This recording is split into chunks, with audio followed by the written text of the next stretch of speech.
welcoming you to the Prairie Doc Radio program. Dr. Holm, our Prairie Doc, is right here in the studio ready to answer your questions of a medical nature or saline nature, whatever's on your agenda today. Dr. Holm's specialty is internal medicine. He's a primary care physician with the Avera Medical Group Brookings, and he's also a clinical professor at the University of South Dakota Sanford School of Medicine.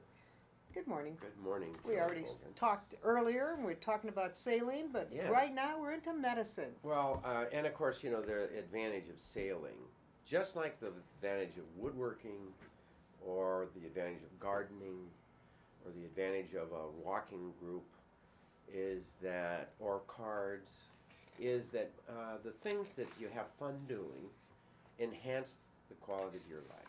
And you ought to look into the things that you think you might have fun doing and try them out. If you can explore new horizons, and you're never too old to do that. So I would encourage for your mental health to do those things like sailing or like gardening or like card playing or horseback riding or whatever it is. Maybe try something you've never done before. Try these new things so that you can learn. There's going to be people sailing that haven't sailed before coming up this next June 11th. That would be June 11th at 11. At 11. At Pier 11 81 Pier on 81. High 81. We got that. We're going to take a break. We'll be back. If you have any questions of a medical nature, I know Dr. Holm would be more than happy to respond. Just give us a call at 692-1430. We'll be back right after these words.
Prairie Doc Radio. How cold is it? It is very cold. I need another woman in the studio. I really do. Okay. I am outnumbered here, guys. All right, here we go. We did have a caller with a question, thank goodness. And this caller called just before the program began and wanted to talk about a staph infection on her hand. Hers or his. I don't know if it was a man or woman that called. Yeah. Can the staph infection on my hand be spread to another person? Ooh. Well, let's talk about staph and strep. Okay, of course, everybody's worried about spreading infections, and infections is everywhere, and infections are everywhere, and you catch them when you touch anything, and of course we all get paranoid about it, and we all wash our hands a lot, and so on and so forth. But the real truth is, to live in this world, you are going to be exposed. And you have to realize that staph and strep are everywhere. They're on everything that you touch, every single thing that you touch. They're spread all over your body at every time. We're living symbiotically with a bacterial flora that is more numerous than the cells of our body. Well, if they're there all the time, why do we get infections? Who the heck can figure that one out? All right. We have staph around us, but it doesn't mean it's always an infection. Right. I mean, they're around us, and sometimes they spread infections, and sometimes they don't. All I can say is, okay, I'll give you a good example. I had a blister from my new sandals when I was down at sailing 1 week in the British Virgin Islands, and it hurt. So, and it broke open. The blister broke open, and the darn sandals were not my favorite sandals, and they never have been. But I still have them somewhere. And I put a Band-Aid over it. I put one of those really capture everything Band-Aids that kept moisture in and out and the whole thing. There's, you have a variety of different kinds that are very effective and helpful. Not like the strap over it, it's just a little cotton gauze, and then, there's air from every side around. And I didn't take it off. I just left it there because it worked so well and it stayed on so well. And about 2 days into it, it's really starting to hurt. And in fact, the whole toe is starting to swell. And I pulled that Band-Aid off, and it was capturing the bacteria there, and they were growing. Okay. So you had an infection growing. I had an infection. Okay. And so what I did then was I took my toe down to the bathroom, and I took soap and water, and I washed away that infection. And there was a fair amount of pus, and I cleansed it just about as aggressively as a guy could do it, without being harmful to the tissue underneath. And then I put a loose Band-Aid over it so that it still didn't rub, but there was all sorts of air moving in and out. I didn't put Vaseline on it to capture the bacteria again, which sometimes you'd use Vaseline. It's a wonderful, wonderful tool. And the infection just went away like that. I think the value of cleansing an open wound and keeping it from capturing or being captured by whether it be a Vaseline or an antibiotic ointment or kind of grease, sometimes those kinds of things can make things worse and capture the infection within. And so I would discourage tight bandages that aren't cleansed. I would like to take any wound of any kind and wash it carefully twice a day. And I also like the idea of Vaseline when it looks like it's a clean wound. So then it heals faster. But it's got to be a clean wound. And so if you were going to ask me the importance of taking care of a wound and keeping it from getting infected, the one thing is that you cleanse it twice a day. Another is if it looks like it's festering, then you're going to want to try to cleanse out whatever it is in there, and I will then let air get to it. Otherwise, I kind of like a little Vaseline. Not a triple antibiotic ointment, not a bacitracin, none of these things that have antibiotics in them, because it really, the active ingredient is the Vaseline. Use the Vaseline. A lot less expensive, but that didn't answer her question. Can her staph infection or his on the hand be spread to another person? And the answer is yes, but get over it. It's going to be spread anyway. You know what I mean? Okay. Keep your hands. If you, Yeah. the idea of washing your hands a lot is a good idea. And if you, when I wash my hands in the bathroom, I dry my hands off with the towel, and then I turn off the faucet with my towel, and then I open the door with my towel. I mean, that there's a certain amount of paranoia about bathroom infections. Really, the truth is the most infectious thing in our house, though, is in the kitchen, on the cutting board, in that wash rag that we use too long without, replacing or cleansing or microwaving. That's probably our dirtiest spot. Does it bother us? No. Do our clothes, do we get into trouble with the food that we prepare? Nah. Most of the time we're just fine. I mean, the amount of bacteria that we're exposed to compared to what you do when you're in Mexico, for example, is we're very clean here. They're a lot less clean there, and you get used to it. So if you live in Mexico, if you're traveling, you get exposed to that much bacteria, and then it gets you sick. So I think we simplify the whole thing about bacteria, and the bottom line on this is just keep yourself reasonably clean and know that no matter what you do, there's bacteria everywhere. And don't be too worried or paranoid about spreading it. You'll No. be all right. Yeah. Okay, we're going to take a break. We appreciate the call. We had another call come in. We'll take care of that right after these words.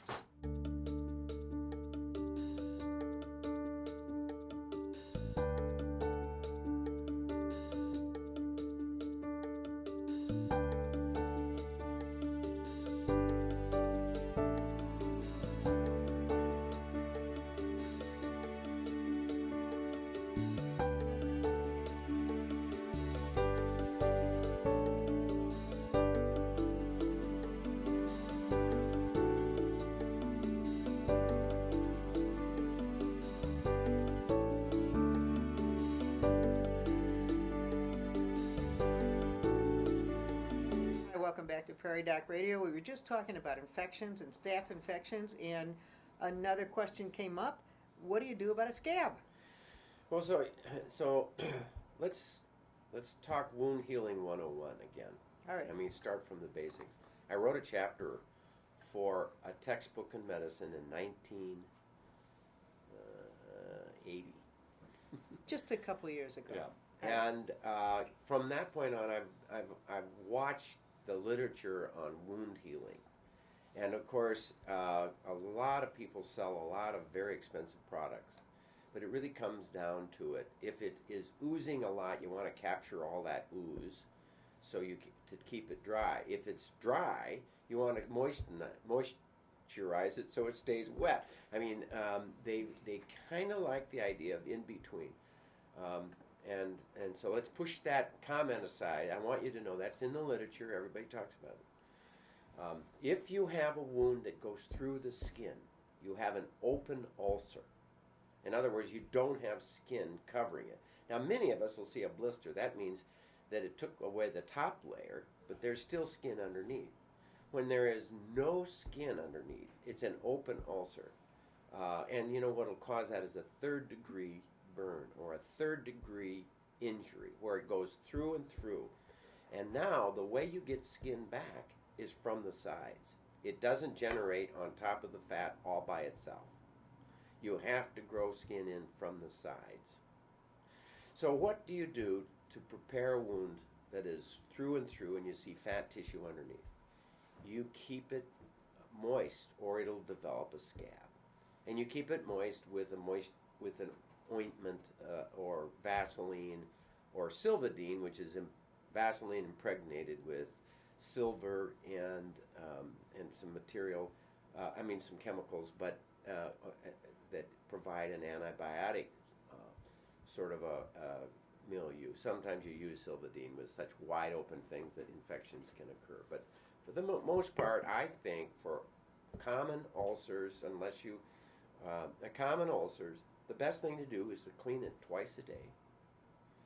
And then when you're done, you put a little Vaseline in to keep it moist and to keep the dressing from pulling off the new tissue growing in from the sides. And then you cover it with a cotton gauze. Cheap cotton gauze doesn't need to be sterile because, let's face it, the world is not sterile. You're not going to keep it sterile. It isn't sterile. It's going to be living in a milieu of bacteria. Forget about it. Just use a cotton gauze you can buy, a pound for pennies, and you put a cotton gauze over the wound, and then you cover that with some paper tape, and you redress. If you really want to be obsessive, 3 times a day, but at least once a day. Twice a day would be, I think, the way that's reasonable with human beings. You take off the dressing. Oh, it's sticking. So then you soak it so that it doesn't pull off the new tissues. You soak it with what? Tap water. Is that sterile? No way. Do you need to have sterile water? Forget about it. It's an unsterile world. So you put tap water on it, soak it for 5 minutes, then you can pull the cotton gauze off, and you can replace, and then you cleanse it with soap and water, gentle cleansing, dry it off, little Vaseline, put another cotton gauze on. And for the most part, that regimen will really work for most people, for most ulcers. So you'll grow a skin and you won't grow a scab. What if you don't do that and you do grow a scab? The scab will grow over. Right. And it's a natural covering. Okay? And then what happens is the skin has to burrow underneath the scab and grow in from the sides underneath the scab. But see, the scab is sitting there day after day after day, and bacteria can grow in there, and then you can't cleanse it so well. So I think if you're going to talk about ideal, people say, I'm going to let it dry out. Well, you dry it out, and if it's a through and through skin wound, it's going to get a scab, and then you're going to have it, and then we're going to leave that scab every day, so you're not going to cleanse it very well because you can't cleanse it off. I mean, it's a natural way of doing it, and nature does things better than we automatically, we think we're better because we've scientifically done these things. But the truth is, nature generally does well there. But I think for the most part, a scab does not do as well as being able to cleanse it with soap and water gently. Don't pull off the new skin with dry dressing. Let it moisturize it so you can pull it off without pulling off the loose tissue. Bob has a question. Well, back in the good old days, it was iodine or mercurochrome when you got an owie on your knee or something like that. Should Right. that be followed or should be? No, the problem with iodine, the problem with mercurochrome is it destroys the new skin growing in from the side. Oh. How about hydrogen peroxide? I use hydrogen peroxide when I've got a scabby, dirty, crappy, pussy wound that needs to be cleansed up, and it'll debride. It just kind of burns off old. Bubbles up. It's kind of fun to see it. Well, Bubbles and up. it bubbles up. It takes all those tissues that don't need to be there away. Now, what does it do to the skin growing from the side? It's toxic. So I don't like people cleansing with hydrogen peroxide. I tell them, I can do that because I'm the doctor. But I don't want you to do this because we need to let that tissue grow in from the side. I use it only when it's really dirty and a crappy wound that needs to be cleansed up. So I will cleanse with hydrogen peroxide when it's dirty and crappy. And then I will start my regimen so it stays clean and it has nice granulation tissue that allows new skin to grow from the side. When I was a kid, and I must have fallen a lot. I always had scabs on my knees. And my mother would say, "Oh, it's scabbed, it's healing." That was her line. If there's a scab, it's healing. And you know what? And let it be. The majority of times, leaving it alone, let it scab up, and not worry about it with kids, that's fine. Okay. But, a lot of us, when you have a wound that's sore and it's going to be sore and you're bumping into it and all that, you need to protect it. So you're going to cover it with You will the dressing. cover it. When you're covering it with the dressing, you're protecting it from the outside invasions of all the other kinds of bacteria and so on and so forth. And you're also giving it the attention it needs. Twice a day cleansing with soap and water. Good. Well, we are due to take our next We break. beat that to death, didn't we? That's No, just but terrible. I think that was good. It's a commonplace thing. Most of us get sores or open wounds, and it's interesting to hear because there are new ideas coming down all the time. And as you say, science is not exact science, but they're learning new things all the time. And I That's think right. the advice on what to do with our wounds is good advice. We're going to be back right after these words.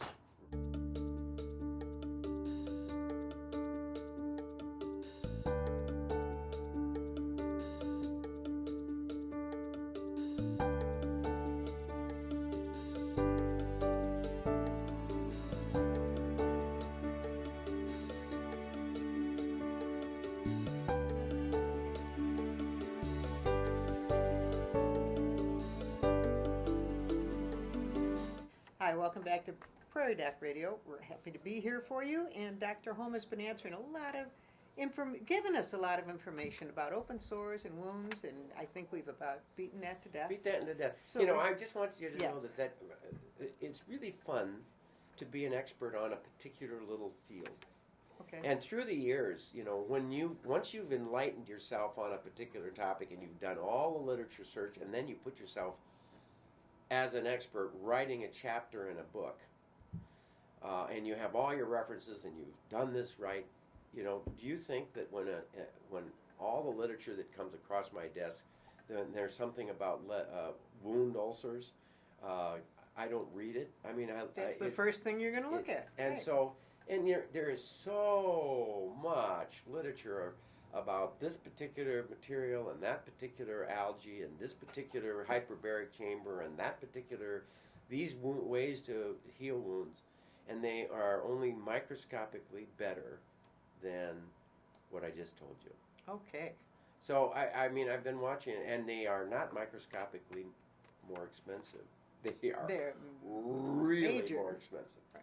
And so the whole point about it is, and it's that with antibiotics as well, our immune system is what we lean on, and when it's gone, we don't We're do in well. deep doo-doo. Yeah. Well, here's a person with a question about not feeling well. This guy's had a deep cough for 2.5 weeks. Mhm. Should he go to a doctor? Well, here's the story about the viral infections that go on. You get a runny nose, a sore throat, ache all over, feel you're going to die for 1 or 2 days. And your nose plugs up and you're draining. And you don't sound right and you have pain in your face. And then, because you're blowing your nose, because you have all this snot for 2 weeks, you ram this stuff into your sinuses and it hurts, and you're going, I need an antibiotic. It's just a darn cold. There's no data to say antibiotics help with that. Stop blowing your nose so darn hard and ramming it full of this stuff.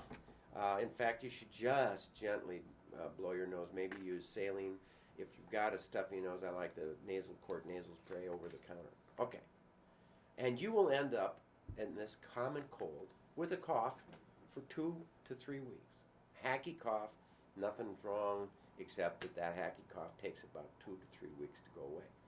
Now, put that in the middle of the summer when people have allergies. Right now, you have a clue that it's an allergy because you sneeze. When you're sneezing, that's allergy. And I like the idea of, nasal spray again, and morning Allegra, nighttime Zyrtec. Always use the generic version. It's on the shelf over the counter. And try one or the other. It's all better than Claritin. Claritin works, but I kind of have turned to Allegra and Zyrtec as our better ones. Use 1 or 2. Okay, so I add those to the people who last longer than 2 weeks. 2 weeks. Okay. The other thing to remember, though, is I had a dear friend who almost died, had a bad cold, and about day 4 or 5, fever came back. Now, when you've got a cold, I mean, almost every pneumonia is preceded by a viral cold. It sets you up for a bacterial infection sometimes for who knows why. Healthy guy otherwise came down with a pneumonia, sat on it, became septic. I mean, the bacteria were growing in his bloodstream when we finally caught him and turned it around and saved his life. And the point I'm making is, when you have a cold and you have a fever the first day or 2 and then it goes away and now you have this crappy hacky cough, but no fever or chills or sweats, you're okay. You should be fine. Okay. But when you start having another fever, day 4, 5, 6, 7, then you come in. This person has a deep cough for 2.5 weeks, said nothing more about having a second fever, so if they had a fever when it started, okay. they're probably good. Could be there's an allergy. There's a time when your cough is so productive and you're just failing, and okay, if you want to expose yourself to an antibiotic, we can probably justify it. You'll go to the doctor, they'll probably give you a Z-Pak or an antibiotic, and it may or may not help you. I mean, I try to drag that out. If there's a fever, I go in. If there's no fever and it's a hacky cough, maybe it's a little bit of an asthma, then maybe, and you're wheezy. If you're wheezy, go in. Okay. If it's starting it the is third exhausting, week, though. I would go in. Yeah. Go in, see, sometimes I'll hit him with a burst of prednisone. 30 milligrams doesn't make you too crazy. And I had a friend who had a cough that just recently, must have been into the 3rd week, and her husband finally said, we are going in. She went in, the doctor did all the tests, said, you know what? It's a virus. You'll get over it. Yeah. And she did. But it lasted so long, you worried about it, and then it was okay. Well, I mean, look, you hack. You and irritate you get tired the crap. of it. Well, you irritate the heck out of things down there, and then it self-perpetuates itself.